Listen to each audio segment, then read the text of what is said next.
Welcome back to Too Fond of Books. My name is Janelle and this is World Book Day. In this video I want to read you an adventure story. This is from the Scarlet Pimpernel, written by the Baroness Orczy in 1900, I believe. My copy is the 100th anniversary edition and it was published in 2000. So her stage version of the Scarlet Pimpernel came out in 1903. So yeah, from 1900. And so the Scarlet Pimpernel is a famous adventure story coming out of that's set during the French Revolution in 1792. And so I want to read one of the adventures of the Scarlet Pimpernel. This is from chapter 1. Paris, September 1792.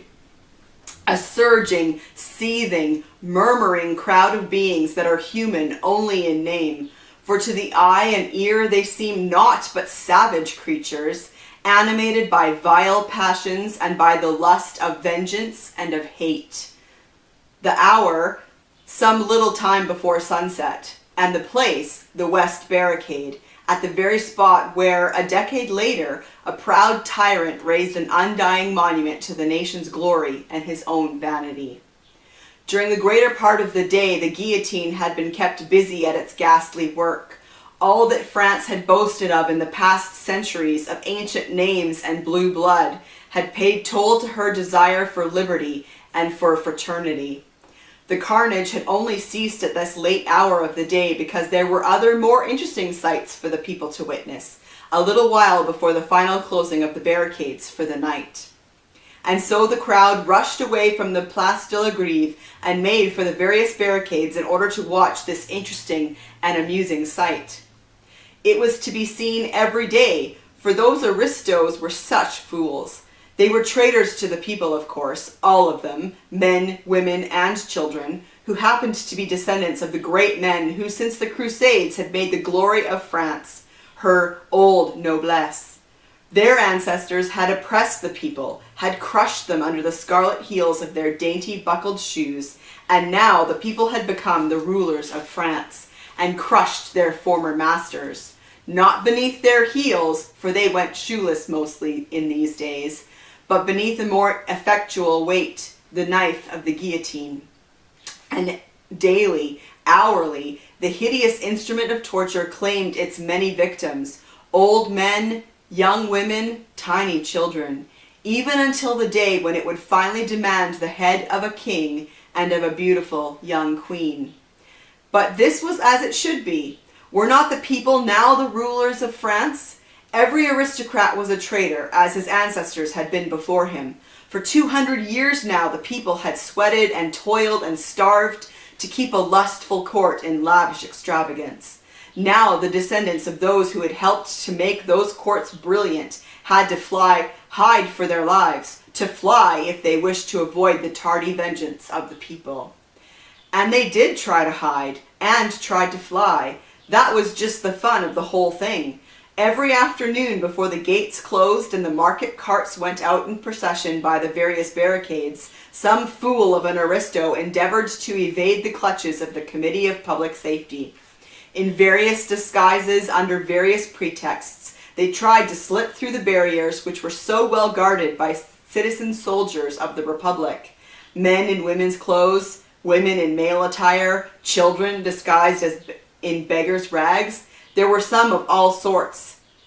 Ci-devant counts, marquises, even dukes who wanted to fly from France, reach England or some other equally accursed country, and there try to rouse foreign feeling against the glorious revolution, or to raise an army in order to liberate the wretched prisoners in the Temple, who had once called themselves sovereigns of France. But they were nearly always caught at the barricades. Sergeant Bibot, especially at the West Barricade, had a wonderful nose for scenting an aristo in the most perfect disguise. Then, of course, the fun began. Bibot would look at his prey as a cat looks upon the mouse, play with him, sometimes for quite a quarter of an hour, pretended to be hoodwinked by the disguise, by the wigs, and other bits of theatrical makeup which hid the identity of a ci-devant noble marquis or count. Oh, Bibbo had a keen sense of humor, and it was well worth hanging around that west barricade in order to see him catch an aristo in the very act of trying to flee from the vengeance of the people. Sometimes Bibbo would let his prey actually out by the gates, allowing him to think for the space of 2 minutes at least that he really had escaped out of Paris, and might even manage to reach the coast of England in safety. But Bibbo would let the unfortunate wretch walk about 10 meters toward the open country. Then he would send 2 men after him and bring him back, stripped of his disguise. Oh, that was extremely funny, for as often as not the fugitive would prove to be a woman, some proud marchioness who looked terribly comical when she found herself in Bibbo's clutches after all, and knew that a summary trial would await her the next day, and after that, the fond embrace of Madame la Guillotine. No wonder that on this fine afternoon in September, the crowd round Bibbo's gate was eager and excited. The lust of blood grows with its satisfaction. There is no satiety. I can't say that word. Satiety. The crowd had seen 100 noble heads fall beneath the guillotine today. It wanted to make sure that it would see another 100 fall on the morrow. Bibbo was sitting on an overturned and empty cask close by the gate of the barricade. A small detachment of citoyen soldiers were under his command. The work had been very hot lately. Those cursed aristos were becoming terrified and tried their hardest to slip out of Paris. Men, women, and children, whose ancestors, even in remote ages, had served those traitorous Bourbons, were all traitors themselves and ripe food for the guillotine. Every day, Bibbo had had the satisfaction of unmasking some fugitive royalists and sending them back to be tried by the Committee of Public Safety, presided over by that good patriot, citoyen Fouquier-Tinville. Robespierre and Danton both had commended Bibbo for his zeal, and Bibbo was proud of the fact that he, on his own initiative, had sent at least 50 aristos to the guillotine. But today, all the sergeants in command at the various barricades had had special orders. Recently, a very great number of aristos had succeeded in escaping out of France and in reaching England safely. There were curious rumors about these escapes. They had become very frequent and singularly daring. The people's minds were becoming strangely excited about it all. Sergeant Grosspier had been sent to the guillotine for allowing a whole family of aristos to slip out of the north gate under his very nose. It was asserted that these escapes were organized by a band of Englishmen whose daring seemed to be unparalleled, and who, from sheer desire to meddle in what did not concern them, spent their spare time in snatching away lawful victims destined for Madame la Guillotine.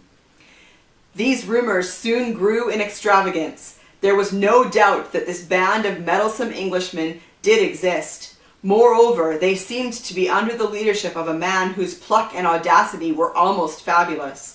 Strange stories were afloat of how he and those aristos whom he rescued became suddenly invisible as they reached the barricades and escaped out of the gates by sheer supernatural agency. No one had seen these mysterious Englishmen. As for their leader, he was never spoken of, save with a superstitious shudder. Citoyen Fouquier-Tinville would, in the course of the day, receive a scrap of paper from some mysterious source. Sometimes he would find it in the pocket of his coat. At others it would be handed to him by someone in the crowd whilst he was on his way to the sitting of the Committee of Public Safety. The paper always contained a brief notice that the band of meddlesome Englishmen were at work, and it was always signed with a device drawn in red, a little star-shaped flower, which we in England call the Scarlet Pimpernel. Within a few hours of the receipt of this impudent notice, the citoyens of the Committee of Public Safety would hear that so many royalists and aristocrats had succeeded in reaching the coast and were on their way to England and safety. The guards at the gates had been doubled, the sergeants in command had been threatened with death, whilst liberal rewards were offered for the capture of these daring and impudent Englishmen. There was a sum of 5,000 francs promised to the man who laid hands on the mysterious and elusive Scarlet Pimpernel. Everyone felt that Bibbo would be that man, and Bibbo allowed that belief to take firm root in everybody's mind. And so, day after day, people came to watch him at the West Gate, so as to be present when he laid hands on any fugitive aristo who perhaps might be accompanied by that mysterious Englishman. "Bah!" he said to his trusted corporal. "Citoyen Grosbeer was a fool. Had it been me now at that North Gate last week..." Citoyen Bibbo spat on the ground to express his contempt for his comrade's stupidity. "How did it happen, citoyen?" asked the corporal. "Grosbeer was at the gate, keeping good watch," began Bibbo, pompously, as the crowd closed in round him, listening eagerly to his narrative. "We've all heard of this meddlesome Englishman, this accursed Scarlet Pimpernel. He won't get through my gate, morbleu, unless he be the devil himself.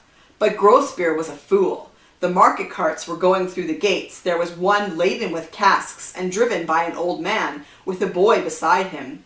Grosbeer was a bit drunk, but he thought himself very clever. He looked into the casks, most of them at least, and saw they were empty, and let the cart go through." A murmur of wrath and contempt went round the group of ill-clad wretches who crowded round Citoyen Bibbo. "Half an hour later," continued the sergeant, "up comes a captain of the guard with a squad of some dozen soldiers with him. 'Has a cart gone through?' he asks of Grosbeer breathlessly. 'Yes,' says Grosbeer, 'not half an hour ago.' 'And you have let them escape?' shouts the captain furiously. 'You'll go to the guillotine for this, citoyen sergeant. That cart held concealed the ci-devant Duc de Chalais and all his family.' 'What?' thunders Grosbeer aghast. 'Aye, and the driver was none other than that accursed Englishman, the Scarlet Pimpernel.' A howl of execration greeted this tale. Citoyen Grosbeer had paid for his blunder on the guillotine, but what a fool! Oh, what a fool! Bibbo was laughing so much at his own tale that it was some time before he could continue. "After them, my men," shouts the captain, he said after a while. "Remember the reward! After them! They cannot have gone far." And with that he rushes through the gate, followed by his dozen soldiers.